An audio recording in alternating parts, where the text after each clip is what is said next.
Rosa tinha a mão enfiada no buraco da parede quando ouviu passos se aproximando. Os dedos dela tocaram algo quente. Pele. Um braço fino demais, trêmulo, coberto de suor frio. Do outro lado do tijolo veio um som baixo. Não era alívio, era pavor. Um tipo de respiração que parecia lutar contra o desaparecimento. Os saltos soaram no mármore, apressados, duros. Rosa puxou a mão de volta tão rápido que a pele arranhou na argamassa. Empurrou o quadro dourado para o lugar, aquele maldito quadro pesado que escondia o buraco que escondia ele. Quando se virou, viu Isadora parada na esquina do corredor. A nova senhora Navarro tinha os olhos azuis como gelo. Medidos. Frios. O vestido verde escuro reluzia sob a luz fraca e o sorriso dela parecia mais um aviso do que um gesto. Rosa, disse num tom doce demais, o que faz aqui? A voz dela cortava o ar como lâmina. Rosa olhou para as próprias mãos. Havia sangue nas unhas, pó de tijolo e argamassa. Ela fechou os punhos e os escondeu atrás do corpo. Limpando, senhora. Uma mancha de espumante no chão. Isadora deu um passo à frente, depois outro. Rosa pôde sentir o perfume caro, jasmim com algo amargo por baixo, quase como cheiro de flores tentando esconder podridão. Você sabe o que acontece com quem esquece o próprio lugar?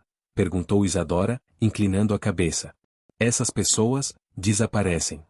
O coração de Rosa batia tão alto que ela jurava que o som ecoava pelo corredor. Mas não desviou o olhar. 20 anos naquela casa a ensinaram a engolir medo e esconder emoção como quem esconde prataria suja. Entendo, senhora. Isadora segurou o queixo de Rosa com força, os dedos frios apertando até doer. Não, querida. Você ainda não entende. Mas vai. Ela soltou com um empurrão leve, quase gentil, e seguiu pelo corredor, deixando atrás de si apenas o rastro do perfume e da ameaça. Quando os passos se perderam na distância, Rosa deixou o corpo estremecer. Agora tinha certeza. Tomás não estava visitando prima nenhuma no interior. Tomás estava ali. Atrás daquela parede. E Isadora sabia que ela sabia. 6 dias antes, Rosa estava dobrando lençóis na lavanderia quando ouviu vozes vindas do escritório. Não era gritaria. Gente rica não grita, envenena em tom baixo, com palavras limpas e veneno por dentro. Ele não vai embora, Arturo, dizia Isadora. Enquanto aquele menino estiver aqui, serei sempre a substituta. Isadora, por favor, ele é meu filho.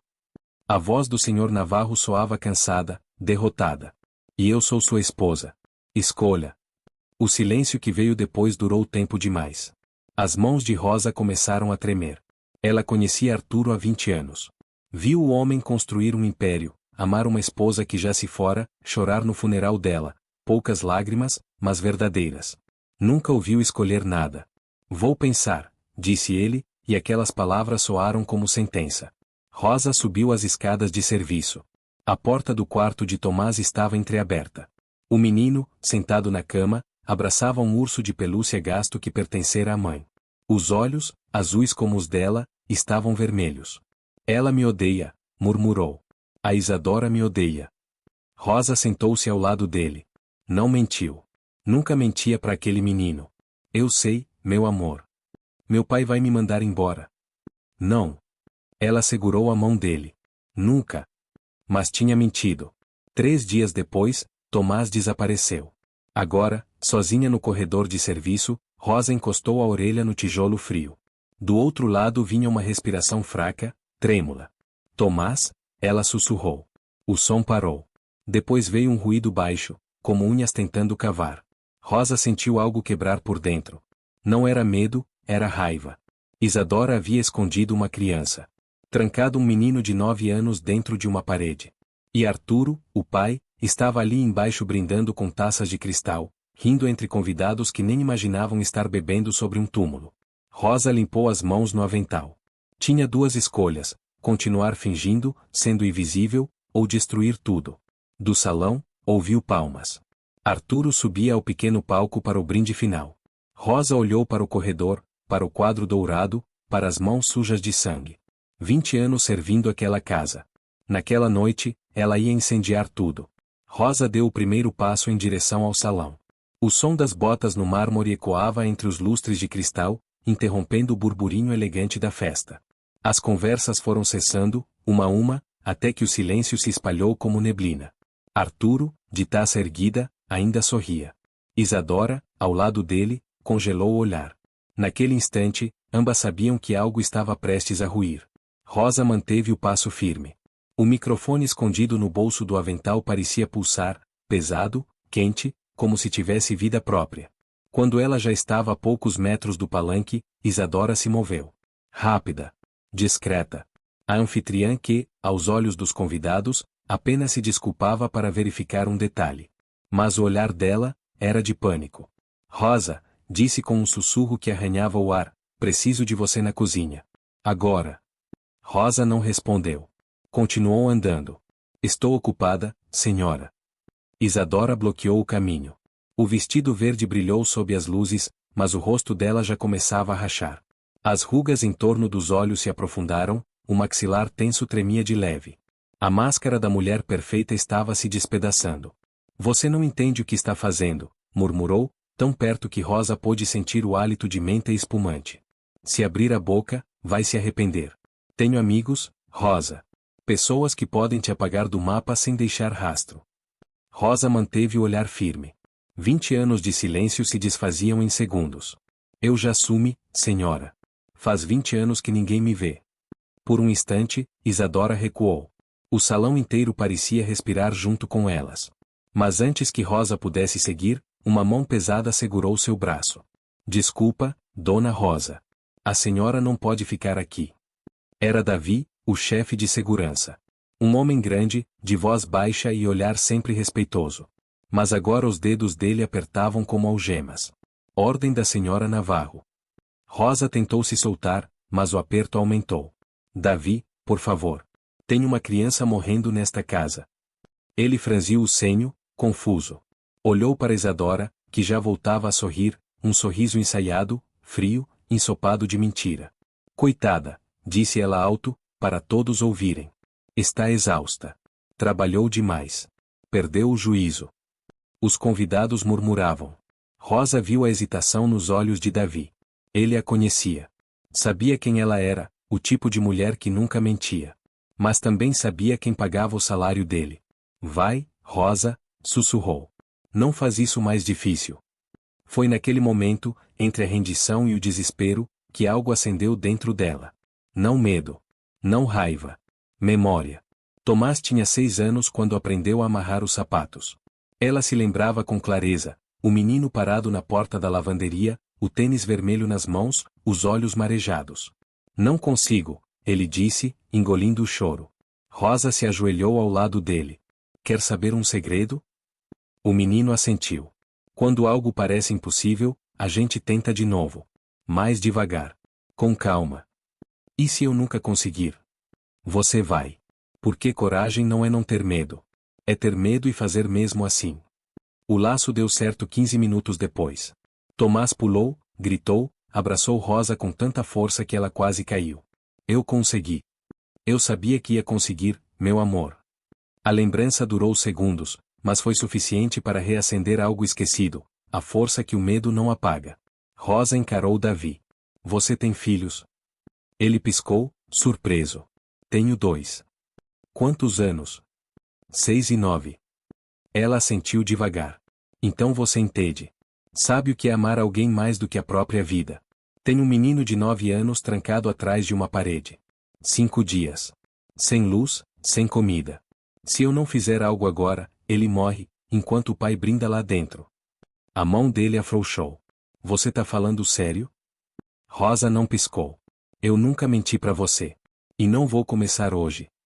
Atrás deles, Isadora avançou, o rosto tomado por uma fúria que já não conseguia disfarçar. Davi, eu dei uma ordem. Ele olhou para ela, e, pela primeira vez, pareceu enxergá-la de verdade. Depois, olhou para Rosa. Faça o que tem que fazer. Rosa respirou fundo. O som do próprio coração parecia um tambor. Ela subiu os degraus do palanque e puxou o microfone do bolso. Pequeno. Frio. Mas carregado de poder. O chiado agudo cortou o salão, rasgando o silêncio. Todos pararam. Rosa segurou firme. Desculpem interromper a festa, disse. A voz vacilou, mas só no início. Tem algo acontecendo nesta casa. Agora. Arturo empalideceu. Rosa, o que está fazendo? Ela olhou direto para a multidão, para rostos caros, câmeras levantadas, olhares que até então nunca haviam visto. O filho de vocês, Tomás, não está no interior. Ele está aqui. E está morrendo. O salão inteiro parou. Por um instante, o mundo pareceu prender a respiração. O som quebrou apenas quando uma taça caiu e se espatifou no chão de mármore. O cristal estilhaçado soou como o início do fim. Arturo desceu do palanque com o rosto branco, o olhar perdido, a taça ainda tremendo na mão. Rosa, o que você está dizendo? A voz dele saiu rouca, quase um sussurro. Ela apertou o microfone com força, as mãos trêmulas. Seu filho está trancado atrás de uma parede, no corredor de serviço. Há 5 dias. Sua esposa o colocou lá. O burburinho explodiu como uma onda. Convidados se entreolharam, boquiabertos, uns levantando celulares, outros recuando com o copo nas mãos. A festa se transformou em tribunal. Isadora avançou, os olhos faiscando, a máscara de mulher perfeita completamente destruída. Isso é mentira. Gritou. Essa mulher enlouqueceu. Sempre me invejou. Quer destruir o que eu construí. Rosa manteve a voz firme. Então me explique. Deu um passo à frente. Explique o sangue nas minhas mãos. O choro que ouvi atrás da parede. Explique por que me ameaçou há 15 minutos, no corredor de serviço. Isadora abriu a boca, mas nada saiu. Os olhos piscavam rápido demais. A respiração era curta. Arturo olhou para Rosa, o rosto dele agora uma mistura de medo e culpa. Tem certeza do que está dizendo? Absoluta, Sr. Navarro. Rosa mostrou as mãos, o sangue é dele. Eu ouvi. Eu o toquei. Ele recuou um passo, como se o chão tivesse se aberto. Mas, ele estava com a prima da Isadora. Ela disse e Rosa o interrompeu. Disse o que o senhor queria ouvir. Porque é mais fácil acreditar em mentiras bonitas do que enxergar a verdade feia. Um silêncio pesado caiu. Aquela verdade não cabia no salão. Arturo levou a mão à cabeça. Meu Deus, os olhos dele encheram d'água. Onde? Rosa respirou fundo. No corredor de serviço. Atrás do quadro dourado. Arturo não pensou. Largou a taça, que se espatifou aos pés dele, e correu. Não andou, correu. Empurrou convidados, derrubou cadeiras, tropeçou no tapete caro. Atrás dele, a multidão se moveu como um rio de curiosos e culpados. Rosa foi logo atrás. O coração batia tão forte que cada passo parecia ecoar na alma. No corredor, Arturo já arrancava o quadro da parede com as próprias mãos. O barulho da moldura quebrando fez o chão tremer. Ele começou a puxar os tijolos, um por um, desesperado, rasgando a própria pele. Tomás! Gritou. Silêncio! Tomás! É o papai! Nada! Não pare! Disse Rosa, segurando o ombro dele. Ele está aí. Continue. Mais tijolos caíram. Poeira encheu o ar. E então, um som. Fraco. Um sopro rouco, vindo do buraco. Arturo parou, olhou para Rosa. Você ouviu isso? Ela assentiu. Ele está vivo. O homem puxou mais 3 tijolos com força. A abertura se abriu por completo, e atrás dela, encolhido, estava o menino. Tomás. O corpo pequeno, coberto de sujeira e suor. Os lábios rachados, o cabelo colado no crânio, o peito subindo e descendo devagar, quase desistindo. Tomás, Arturo ajoelhou-se, a voz quebrada. O menino piscou devagar. Os olhos azuis estavam baços. Pai? O som saiu como um fio. Arturo soltou um grito que não era humano. Era dor pura. Ele enfiou o corpo pelo buraco e puxou o filho para fora, abraçando-o com desespero. Perdão, filho. Perdão. Tomás mal conseguiu erguer os braços. Encostou o rosto no peito do pai, os lábios tentando formar uma frase. Rosa leu, mesmo sem som, eu chamei, ninguém veio. O corredor se encheu de pranto. Alguns convidados choravam, outros filmavam, sem entender o peso do que presenciavam. E então a voz de Isadora cortou o ar como uma navalha, ele está fingindo. É tudo encenação. Vocês não entendem, ele armou tudo para me culpar. Ninguém respondeu. Davi se aproximou e segurou o braço dela com firmeza. Solta-me.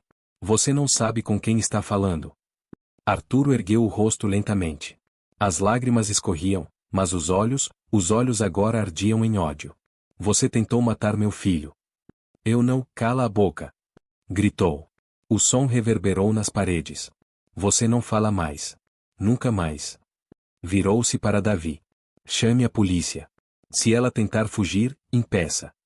Isadora olhou ao redor. Procurou apoio nos rostos conhecidos, e encontrou apenas silêncio. Ninguém mais a enxergava como antes. As pernas cederam. Ela caiu de joelhos no chão frio, o vestido verde rasgando na sujeira. As lágrimas começaram a escorrer, mas ninguém se moveu para ajudá-la. Arturo segurava Tomás nos braços, o menino pequeno, febril, respirando com dificuldade. Rosa ficou parada, observando. Finalmente podia respirar. A verdade, enfim, tinha sido dita. E naquele corredor, entre o pó, o sangue e o choro, a casa dos Navarro jamais voltaria a ser a mesma. A ambulância chegou 17 minutos depois. Rosa sabia. Contou cada segundo. Não por querer, mas porque o corpo tremia demais para fazer qualquer outra coisa. 17 minutos. 1020 segundos. Tempo suficiente para Arturo segurar o filho e pedir perdão tantas vezes que a palavra perdeu o sentido. Tempo para Isadora ser algemada, gritando ordens que ninguém mais obedecia. Tempo para os convidados deixarem a mansão, cabisbaixos, carregando nas roupas o cheiro de culpa e champanhe. Quando os paramédicos entraram, Rosa estava encostada na parede, as pernas pesadas, os olhos secos demais para chorar. Não lembrava de ter se sentado, nem de ter respirado. Apenas sentia o frio do tijolo nas costas e o som metálico da maca rolando no mármore. Tomás estava vivo. O rosto pálido, os lábios rachados, mas respirava. Uma das paramédicas, uma mulher de olhar cansado, mas firme, ajoelhou-se ao lado de Rosa. Foi você quem o encontrou? Perguntou. Rosa apenas assentiu. Você salvou a vida dele, disse a mulher, apertando o ombro dela com gentileza. Mais algumas horas e ele não teria resistido. Rosa fechou os olhos. Viu outra vez os dedos de Tomás saindo da parede, as unhas feridas, a voz sumindo. Mais algumas horas, ela sussurrou para si mesma. Quase tarde demais. Quando abriu os olhos, Arturo estava na entrada do corredor, segurando a mão do filho. O menino, agora coberto por uma manta térmica prateada, respirava com a ajuda de uma máscara de oxigênio. Parecia tão pequeno dentro daquele amontoado de tubos e fios. Arturo olhou para Rosa. Não disse nada no começo. O olhar dele dizia tudo: culpa, dor, gratidão, arrependimento. Vou com ele, murmurou. Mas eu volto. A gente vai conversar. De verdade. Rosa apenas assentiu. Enquanto a maca passava, Tomás virou o rosto na direção dela. Atrás da máscara, os lábios se moveram, obrigado. A palavra não saiu, mas ela entendeu. A casa ficou vazia muito rápido. Os seguranças levaram Isadora até a viatura. Os garçons recolheram taças quebradas, toalhas manchadas, guardanapos esquecidos.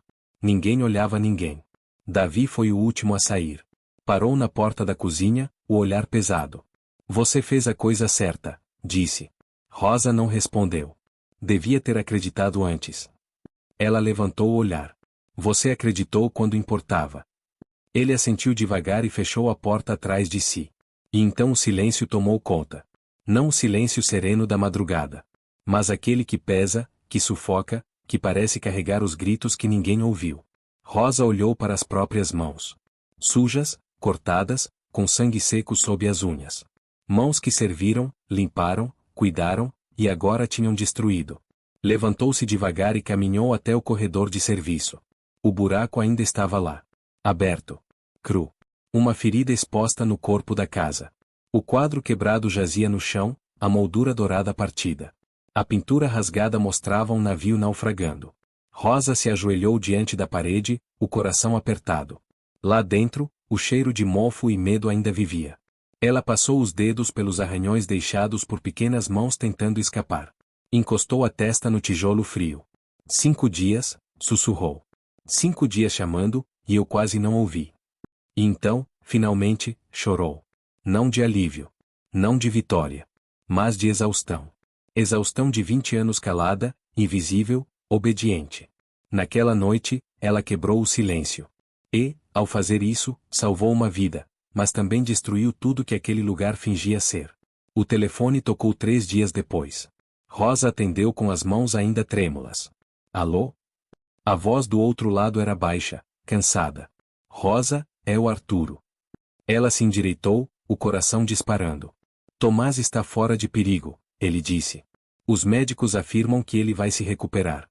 Vai precisar de tempo, mas vai viver. Por sua causa. Rosa fechou os olhos, o ar saindo num soluço. Como ele está agora? Dormindo. Os remédios o deixaram calmo. Mas antes de dormir, pediu para mim que te dissesse uma coisa. Disse que você prometeu tirá-lo de lá. E cumpriu. O silêncio atravessou a linha. Do outro lado, Arturo respirou fundo. Eu não sei como te agradecer. E não sei como me perdoar. Não precisa, respondeu ela, firme. Só, cuide dele. E fique. De verdade, desta vez. Eu vou.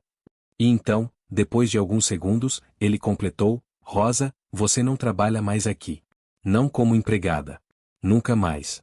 Você é da família. E família, não serve. Fica. A ligação terminou, mas Rosa ficou parada, o telefone contra o peito. Pela primeira vez em 20 anos, alguém a tinha visto. E aquilo bastava. 3 semanas depois, Rosa acordou num quarto que não era o dela. Não era o quartinho de serviço abafado, com o colchão fino e a janela emperrada. Era o quarto de hóspedes, com cortinas novas e cheiro de flores frescas. Arturo insistira, você não dorme mais nos fundos. Mas o corpo dela ainda acordava às 5. Ainda vestia o velho avental azul, ainda fazia o café antes do sol nascer. 20 anos de costume não desaparecem em 3 semanas. A diferença era o silêncio. Não o silêncio frio entre patrão e empregada, mas o silêncio leve de 2 pessoas que sobreviveram à mesma tempestade. Tomás estava em casa. Mais forte. O rosto corado, os olhos menos fundos. Mas ainda havia algo neles, um vazio que só o tempo poderia curar. Rosa reconhecia. Via o mesmo espelho todos os dias. Ele raramente falava do que aconteceu. Os médicos diziam que era normal. Mas ele falava com Rosa, nos gestos, nos olhares. Sentava ao lado dela no café da manhã. Segurava sua mão enquanto via televisão. E todas as noites, antes de dormir, batia na porta. Posso entrar? Ela sempre dizia sim.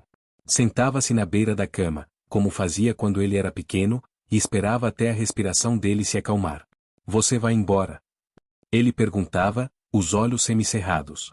Não, ela dizia. Promete? Prometo. E naquela noite, pela primeira vez desde tudo, Tomás dormiu tranquilo. Isadora aguardava julgamento. As acusações eram muitas: tentativa de homicídio, maus-tratos, cárcere privado. Os advogados tentavam tudo, alegavam ciúmes, insanidade, qualquer coisa que soasse menos monstruosa. Mas não havia saída. As marcas na parede, os vídeos, os testemunhos, tudo gritava a verdade. O nome dela nunca mais foi dito naquela casa. As fotos desapareceram. O quarto foi trancado. Ninguém perguntou. Ninguém sentiu falta. Rosa ainda limpava, ainda cuidava da casa, mas agora, fazia porque queria. E descobriu algo que jamais tinha entendido: servir por medo é escravidão, servir por amor é liberdade. Certa tarde, enquanto passava pano no corredor de serviço, ela parou diante da parede reconstruída. O buraco fora tapado, a tinta fresca escondia o passado. Mas Rosa ainda via. Ainda sentia. Ainda ouvia o eco. Encostou os dedos na parede e sussurrou: eu te ouvi, Tomás. E nunca vou esquecer. Porque esquecer seria matar de novo. E ela não deixaria. Respirou fundo. Fechou os olhos. Naquele silêncio novo, a casa parecia diferente. Menos fria. Menos morta. Talvez você também tenha vivido calado por tempo demais. Talvez também tenha esquecido o som da sua própria voz. Mas escute, você não precisa de permissão para ser ouvido. A sua voz importa. O que você sente, o que você sabe, o que você viu, importa. Se alguém estiver preso em algum buraco, gritando baixinho por ajuda, e só você puder ouvir, então faça algo. Não porque é fácil. Não porque vai te trazer glória. Mas porque existem coisas que valem mais do que o medo. E uma delas, é salvar alguém que não pode se salvar sozinho. Se essa história mexeu com você, me conta nos comentários.